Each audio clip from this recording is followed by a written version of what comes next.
Hey John, Hey, how are you? good. How you doing? I'm doing pretty good, thank you. Good.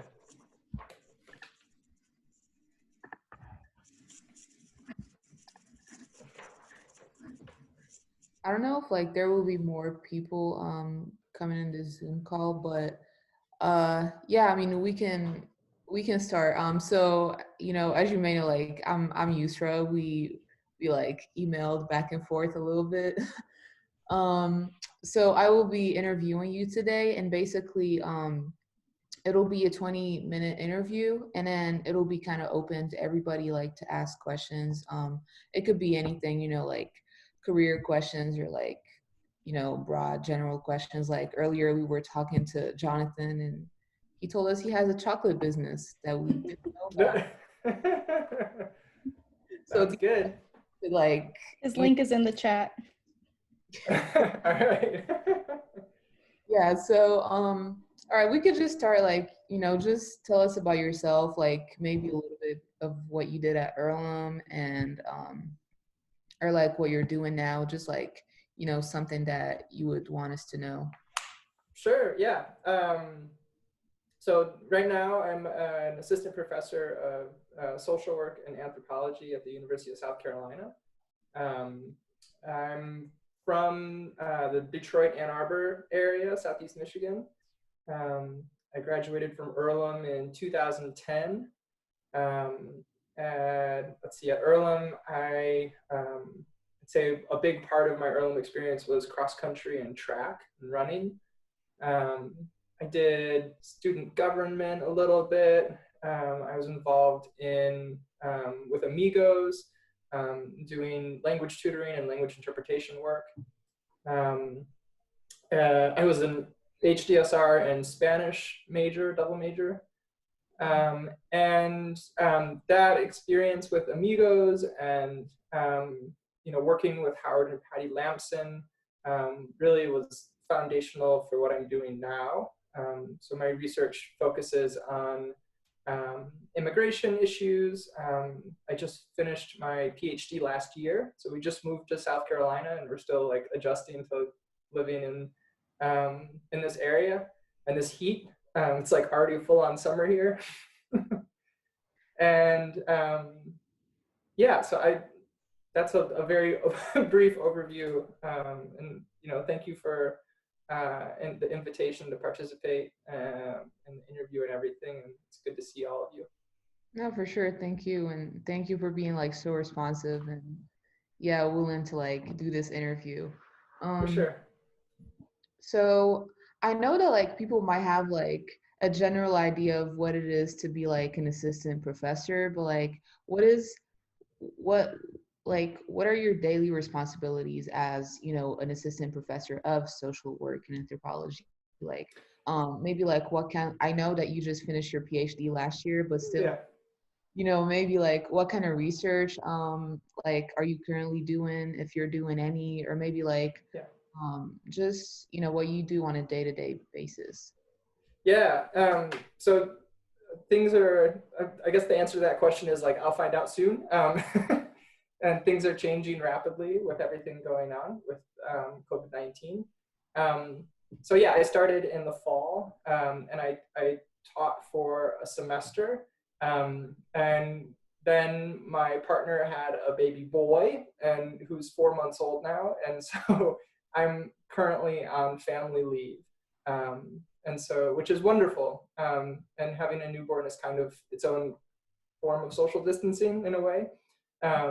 So I'm extremely privileged and fortunate to be able to, I've been working from home this semester, which involves a lot of time alone, and being a professor and an academic involves a lot of time alone, writing, reading, staring in front of a computer. But I'm also an anthropologist and an ethnographer, and that involves doing field work. And my research has focused on a loose network of humanitarian aid shelters that assist Central Americans as they're making their way through Mexico.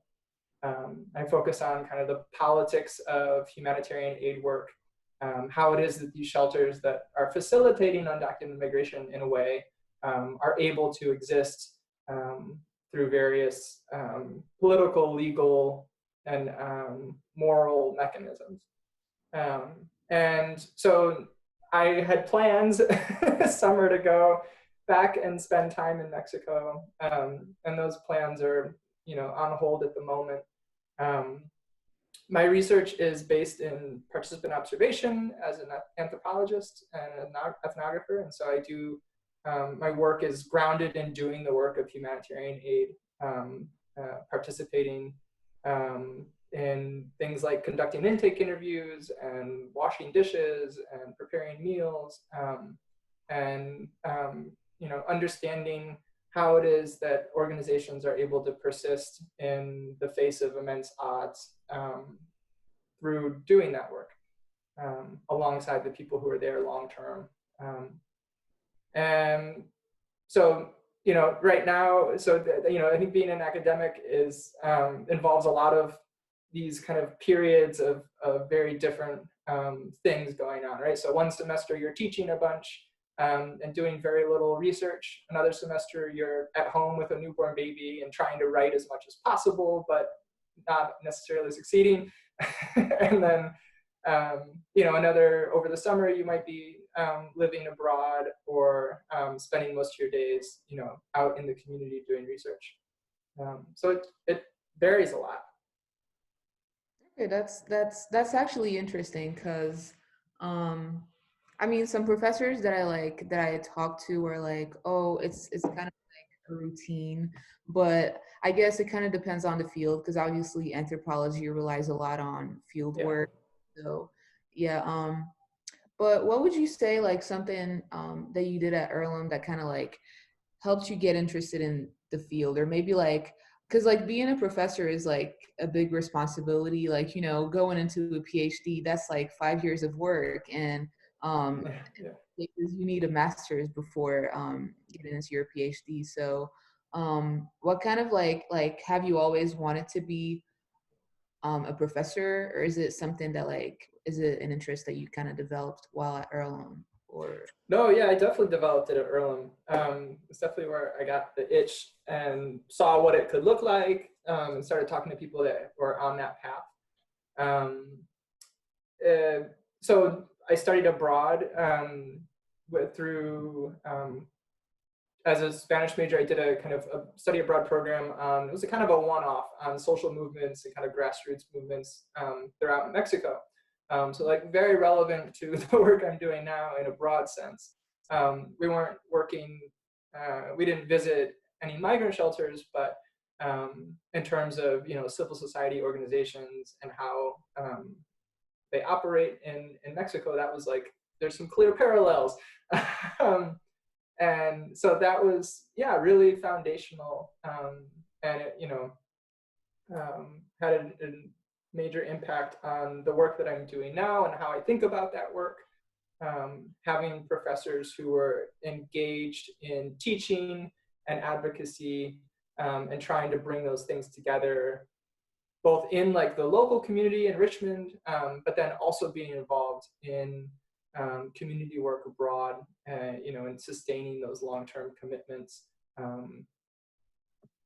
has been a model that I continue to go back on and think about how are they able to do that, and what kind of relationship building and relationship maintenance was involved in doing that.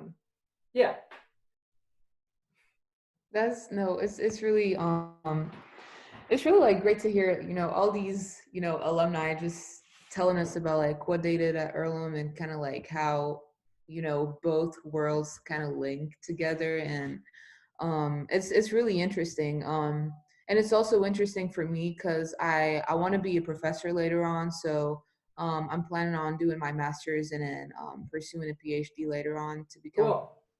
So it's kind of like I'm like, what is like maybe what are like a couple of things that I should expect, or maybe like the other people who are interested in this field and like the general field, maybe like not becoming a professor, and also like the other field of being an assistant professor, or maybe um like a tenured professor?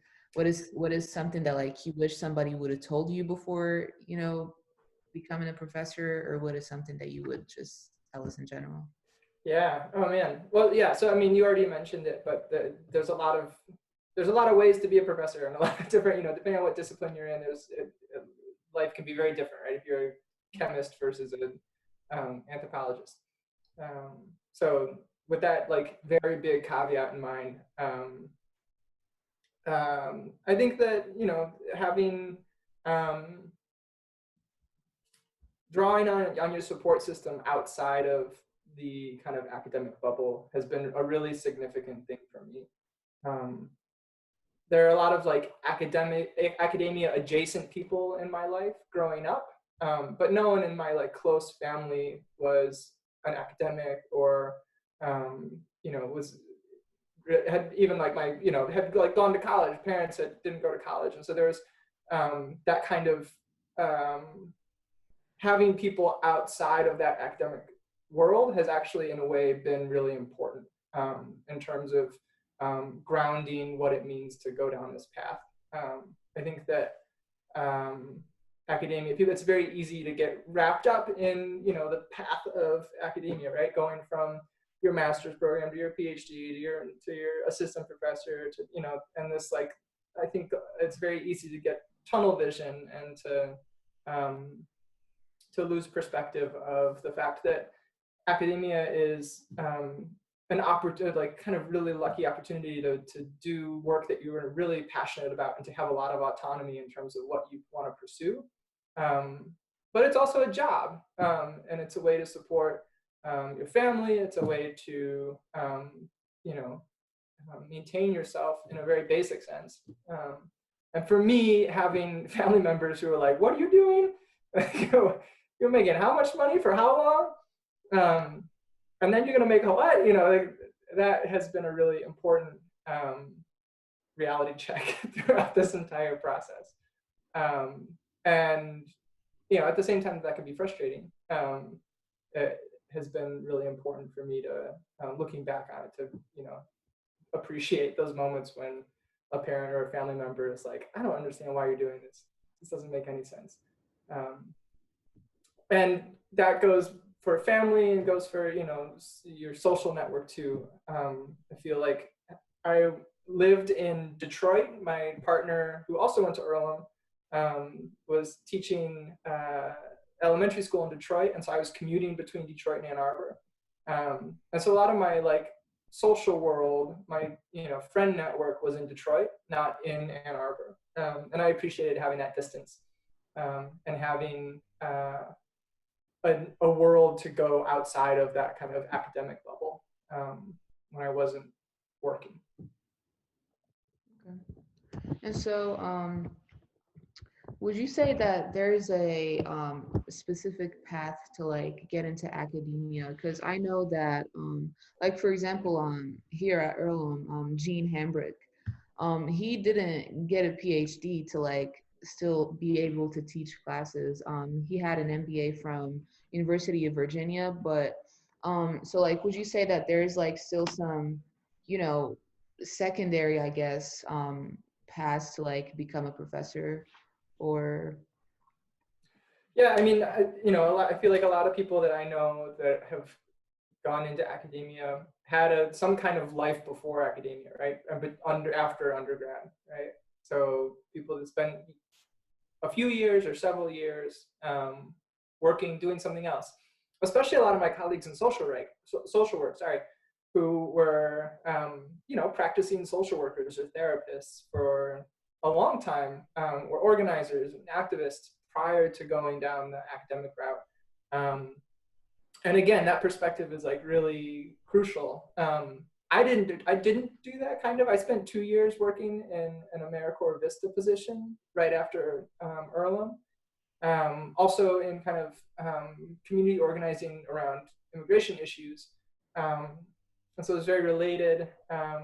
But yeah, that there's, I feel like most of my colleagues have some kind of experience outside of like that research tunnel. And that's a really important thing. So I don't know if I answered your question quite directly. No, I mean, I guess like I understand like the gist of it. Yeah, but no, it was a good answer. Okay. Um, so what would you say like was your best career decision that you've made? Just in general, like Oh man, I don't know. I don't We go know. through the mistakes now. No, I think the best career decision that I've made. Or I maybe don't like know. that helped like push your career forward. I don't know. Yeah, yeah. Let's see. So I guess this isn't a one thing that's important. When I entered graduate school, you when you're applying for graduate school, you write an admissions essay and you say this is the research that I want to do and this is who I want to do it with. Um, I um, I applied with a project in mind that was about immigration in the Midwest, and which is very different from the work that I've ultimately ended up doing. Um, and When I got to grad school, I developed a relationship with a professor who there that was doing other work and we had conversations about like, okay, what would a project look like that's maybe not this, but maybe that, and it was a a divergence away from the work that I was planning to do, and I remember there being a few moments, lots of moments at the end of Bye, Peg. Um, Right, Peg. there are a lot of moments in that first year when I was uncertain and afraid about, okay, what should I do? Should I try and do this project? Should I try and do that project? And um, I'm glad that I, kind of took a riskier path in a way, to do the work that I've been doing now. Um, but at the same time, and yeah, I don't, who knows what, if this had happened, if I hadn't done that bad, what would happen, what things would, the way the world would be, who knows. But I'm glad that I kind of took that risk early on. Um, and So maybe that is some like best decision is to, take some risks, and try things out. There's plenty of time to um, go get back on another path if you find out that thing doesn't work. Yeah. Do you think that like there will probably be a point when you're gonna be like, oh, I don't want to be like an assistant professor anymore and like switch to another field? Or is that something like you like do you envision it in the future, like at some point, especially having gone through like the whole like work of getting a PhD and things like that? Yeah. I mean, yeah, I feel like when you go through the PhD and you like sign up for a tenure track job, you're kind of like, all right, I'm in this for life. But you never know what would happen. I think that what's exciting about and encouraging about this path, I think this career path, is that um, that kind of encourages consistency and variability, right? So um, there's support systems to like continue doing the work that I'm doing, but there's also support systems and encouragement to try new projects and different projects and to kind of constantly be doing something new, or to reframe things in a different way. Um, and so, I just throughout grad school, I always joke that like if this doesn't work out or if I feel like I don't like it, I'd love to like just go do carpentry. Uh, That's but Yeah, but no, for now, yeah, this is how I see myself continuing for the foreseeable future. Yeah. that's good to hear. Um, Another question would be, so mm, how do so for somebody who say would want to like join University of South Carolina or maybe like, join like the faculty and staff, like how would you describe your workplace culture? And just like if there's like any collaborations like going on between like different departments, different professors with like different research interests. So how would you like describe that whole dynamic? Yeah, it's dynamic. It's a dynamic. I'm in two departments. So I'm in the College of Social Work. It's kind of my home base. But I'm also in the Anthropology department. And so I go to two different faculty meetings. I have meetings with faculty across a variety of different disciplines. There's a kind of core group of people at the university that are doing research on immigration in various contexts across the globe. And so we meet semi-regularly and workshop papers or talk about collaborations. There are two colleagues of mine in the College of Social Work here that also do work around immigration. We've started a new center on migration policy, advocacy, and society. So we meet regularly and do planning around that. We write together, and we are also, planning future research together.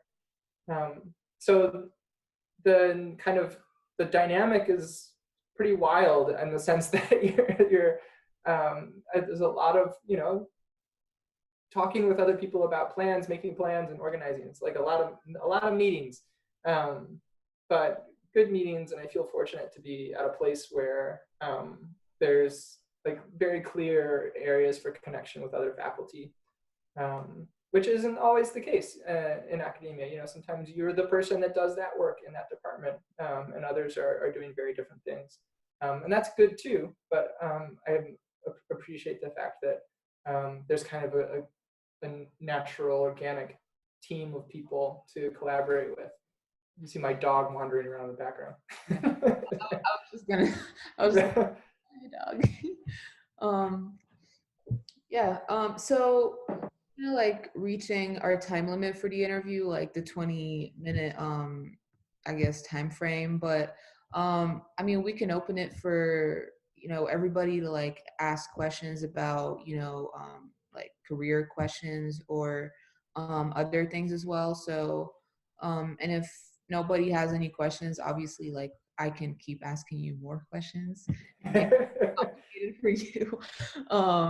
But yeah, let's see if you guys have any questions.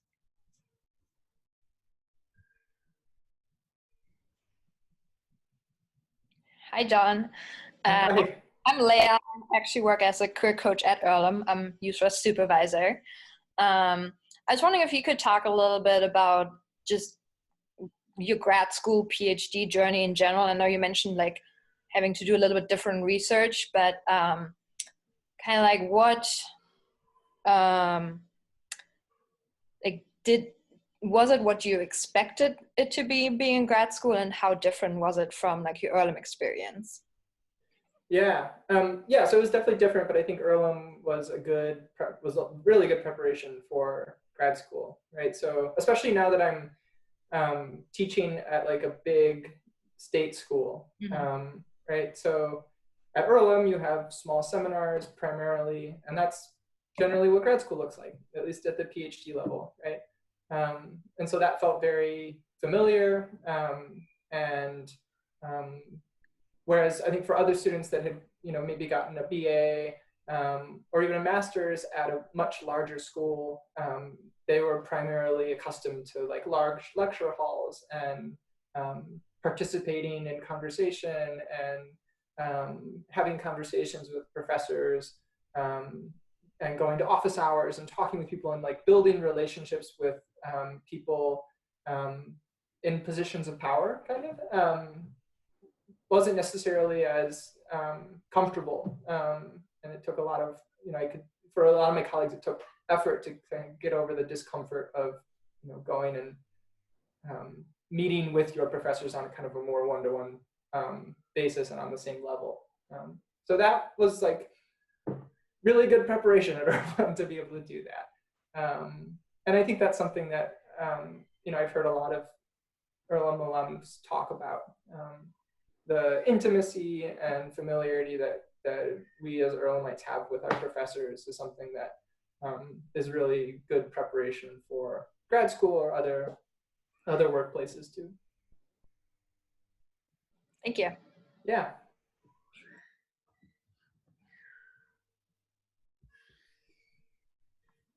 I don't know if you can hear my baby like wailing upstairs in the background. He is very happy right now, but he's just like screaming at the top of his lungs because that's how he expresses it.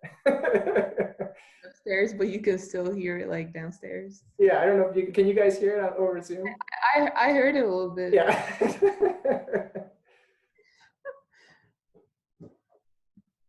Do you guys have any more questions?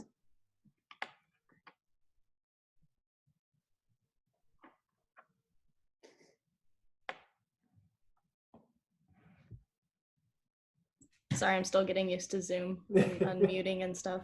It's a I weird don't experience. particularly have any questions, but I didn't want to just leave you hanging. But I'd be down to just talk. Like, I'm still at the point where I don't know what I want to do, and I'm not ready to, if I would go to grad school, I'm not ready to commit to grad school if I don't know what I'm going to do. So, yeah, kind of just floating around and looking for work until I figure out if my dream career does require grad school, then I'll go. But yeah.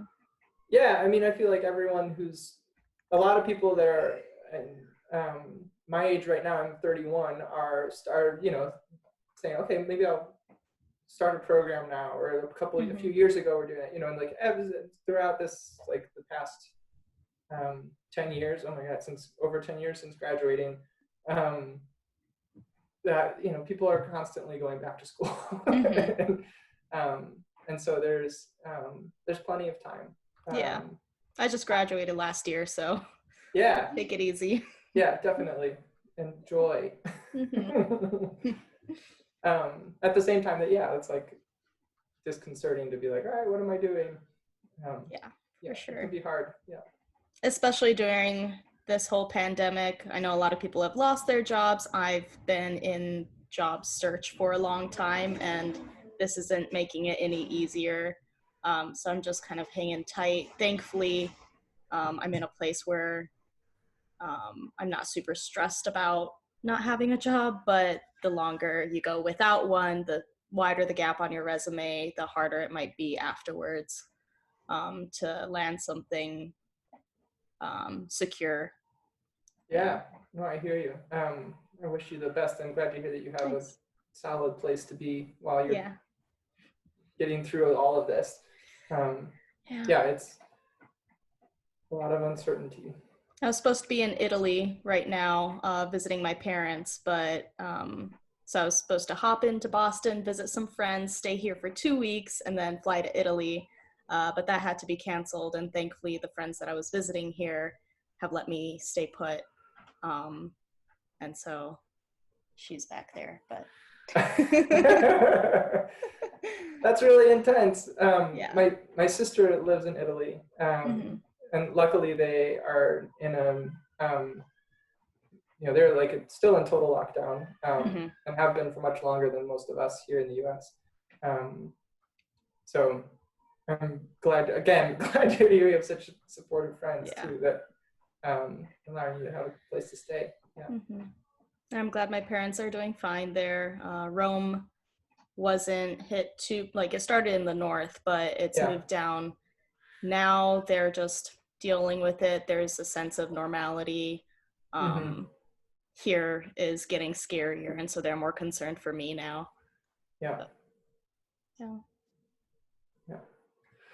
It's here in South Carolina, it's really disconcerting because things haven't really hit down here at all, and we have a governor who is very much looking forward to opening up as soon as possible, right? And so it's that's the disconcerting part for me here is thinking about, all right, what's gonna come, and will there be even more pressure to open up once things get worse here, kind of at the worst time. How do you think that will affect your field and maybe like just everybody like working in academia and maybe like job search and things like that, do you think that even after the pandemic is over, do you think Mm-hmm. things will go towards like the online, aspect of things, or, face-to-face interactions and like regular jobs as we know will still be in place? Yeah, I have no idea, but I definitely think that the online thing is going to get bigger and bigger. We're already talking here about fall classes being online still, and I'm sure those conversations are happening at Earlham and everywhere else. I know that there isn't an official hiring freeze put in place yet here at South Carolina, but a lot of universities have put hiring freezes out. And so for a lot of my friends who are finishing their PhD, right, like a year or two later than I did, it feels, I think, like that window has closed, if only temporarily, hopefully. There's definitely, I think, the sense that universities are kind of, closing in on themselves, tightening their belts, whatever metaphor you want to use. And with academia, right, the timing of things is crucial, right? There are very few tenure track positions. I imagine that there will be even more adjunct work, at least like as a proportion of what kind of jobs there are in teaching in academia, higher education, which is complicated in the sense that it's relatively precarious work, and intense work, and so I'm worried about what that will mean moving forward, and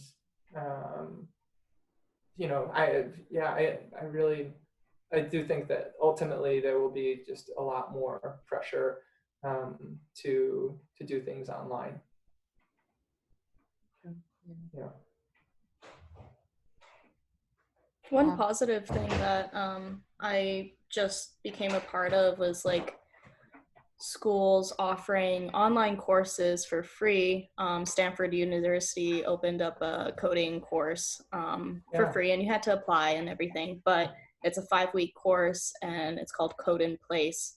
So it's allowing students, I think 18, any age really, to learn as a beginner for Python. So that's really cool. During quarantine, I've been feeling really unproductive and restless, and I don't have a job to be working for from home. And I feel like I should be using this time to gain some kind of skill. And so that's given me a lot outlet to learn coding, which is completely out of my area. And maybe this is something that's starting a passion or just accessibility for someone halfway across the world who doesn't have access to that education. Of course, they need internet and a computer, and so it's still not completely accessible to everyone, but there are other websites. Rosetta Stone has a student package where you can learn a language for free. So these websites are trying to work as a community and give people some kind of outlet to develop their skills. Yeah, I mean, I think that's definitely, there's so many encouraging examples of people, organizations or corporations, to an extent, opening up their products, like products for free for a time. Hey, Tinder has a passport feature that's free right now.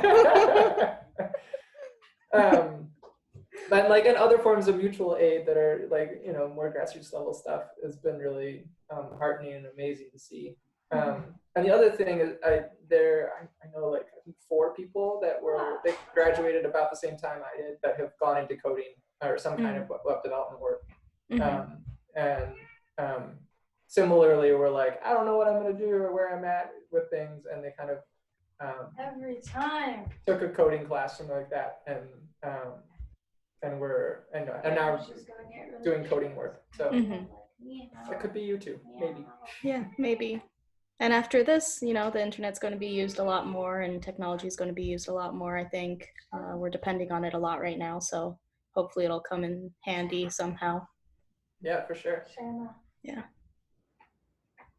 Would you say that there's I know that like there's a lot of professional associations like things like that. Like, would you say that there are some things that, students like us could check out or maybe like be part of to like maybe like something in your field to just, develop that knowledge and things like that. Like, for example, I know that like there's the American Marketing Association and things like that. So, what are like some of the professional associations that like somebody like us could join?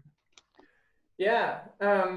So there are, I think that honestly, like probably the best resource would be to join like Facebook groups in terms of like accessibility. Facebook groups associated with different professional organizations. Because there are professional organizations like the Society for Cultural Anthropology and the American Anthropological Association, the Council on Social Work Education, and the Society for Social Work Research, and all of these big acronyms that are primarily, that do a lot of things, but they cost money, and they are they're more about kind of organizing professional events, conferences, and convening scholars from across disciplines, which is incredibly important work. And a lot of like it's been really generative and productive for me to be a part of those organizations.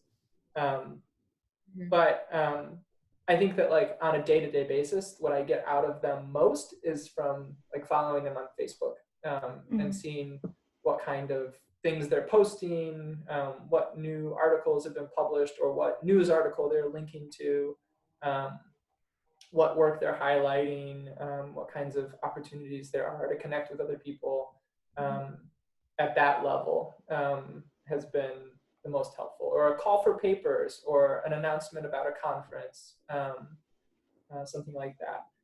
That's what I would encourage people to do. So for me, that's that's like Society for Cultural Anthropology, or the Society for Social Work Research.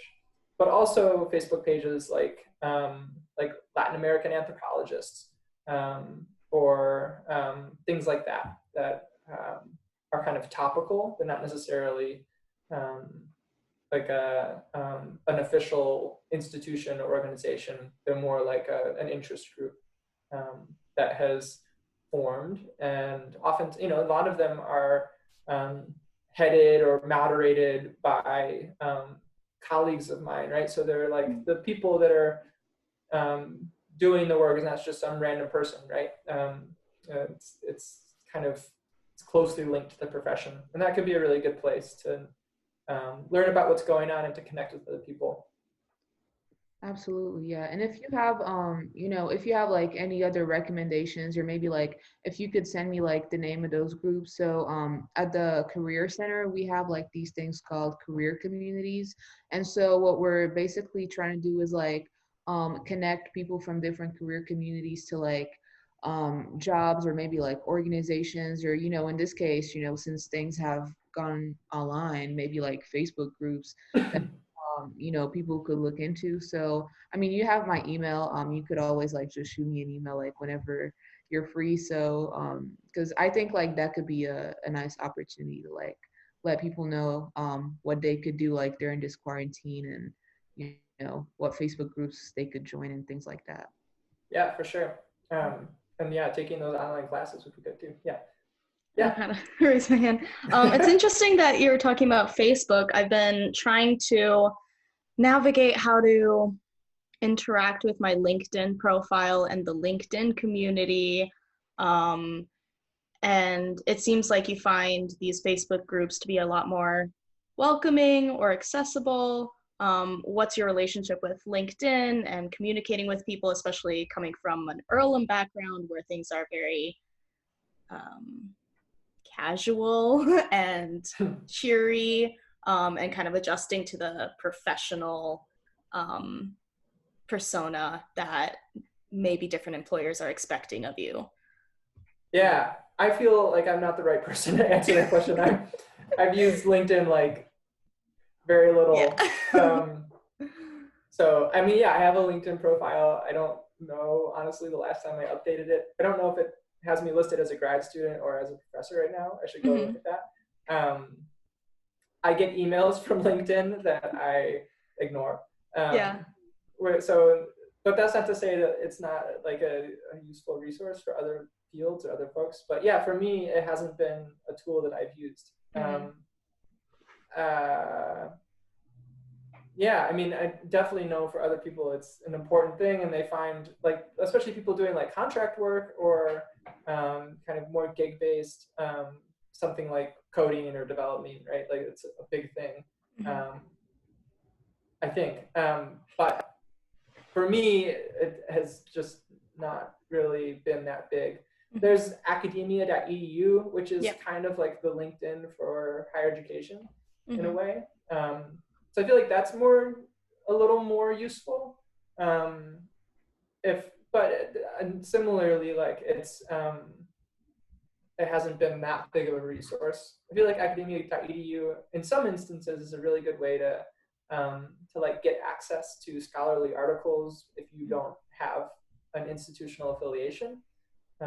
So it's a way to get around the paywall, to just email that author and that professor and be like, hey, can you send me a PDF? Which if you're a professor is like a really flattering thing. And generally people are like, yeah, sure, I'd be happy to. You know, to know that someone is reading your work. Because a lot of academia is like putting it out into the void. Putting it out into the void, and you're like, I've spent all this time on this, and maybe 5 people are going to read this, right? You don't know. And so, you know, when you hear that someone is curious about the work that you're doing, that means a lot. I think people are generally into that and happy to help. And then, you know, I think as far as like a big lesson that I've learned going through this whole experience is to just reach out to people, which is intimidating and scary, to be like, you're a big professor at this university and you probably have a million other things to be doing. Why would you ever respond to a grad student, right? Who doesn't know you from any, and so for me, getting over that apprehension and fear of like just kind of not, the email equivalent of cold calling has been like a relevant question, right? But that's been a big lesson for me. It's just like, just send the email. So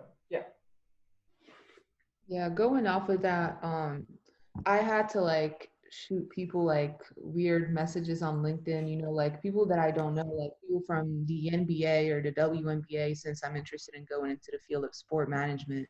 And so I just ask for like an informational interview, and like I give them my number, and then I've had like probably about like 3 informational interviews. So basically I just like, it's kind of like cold emailing a bunch of people, see whoever has the time to like get back to me. Well, they just shoot me an email, a message on LinkedIn, and they're like, okay, yeah, what are your availabilities? And so we just like take it from there. And like 2 of them offered me like internship opportunities. They're like, oh, if you're interested, in like an internship, just let me know. Like, now I know your name, I know who you are. Like, so yeah, LinkedIn can be like a scary place for like Earlham students.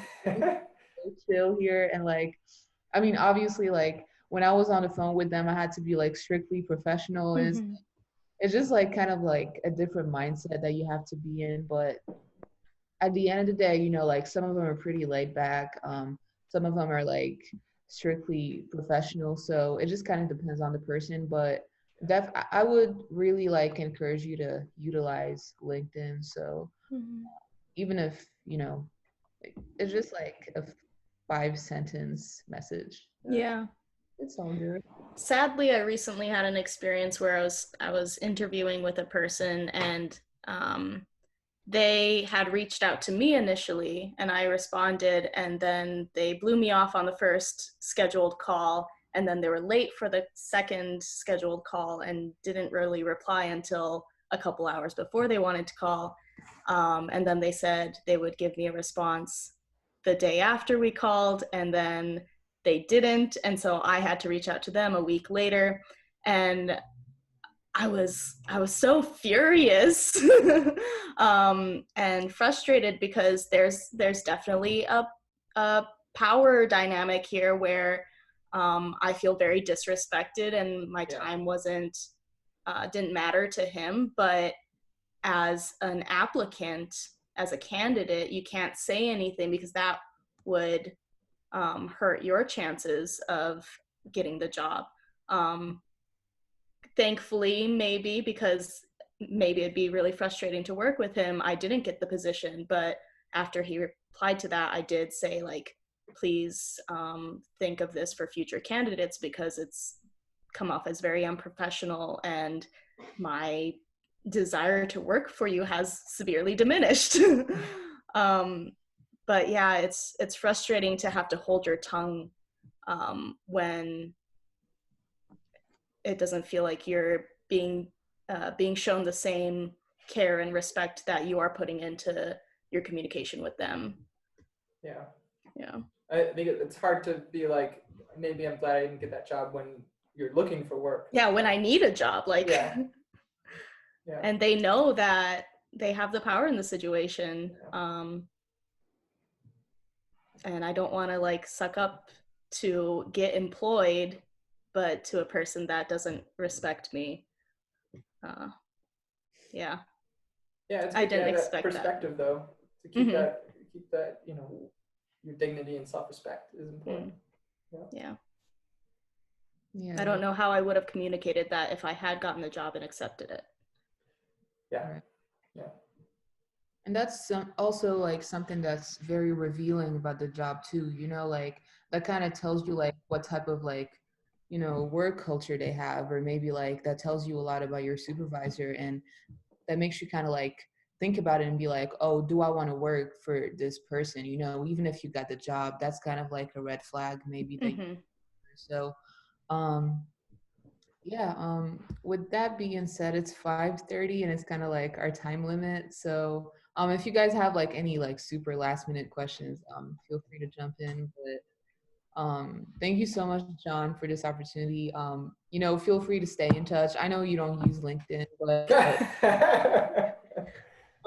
yeah, like so many ways of like staying in touch. I mean, it was nice meeting you, and thank you so much. Of course, yeah. Thank you again for the invitation. I'm gonna go think about updating my LinkedIn profile. Might take me a while, but no, it was really great, and it's really nice to reconnect with Earlham in a little way. And my 10-year anniversary coming up this fall. We've got tentative plans to maybe be on campus, so we'll see. But a lot of that will depend on what happens in the world in the next few months. Yeah, I think they were talking about an online homecoming. Yeah, that's what it sounds like. Yeah. Yeah. But anyway, Yusra, it's really nice to meet you. And Leia and Elena, thank you so much for the invitation. Thank you so much for talking to us. Yeah, good luck with the job search. Thank you. Yeah.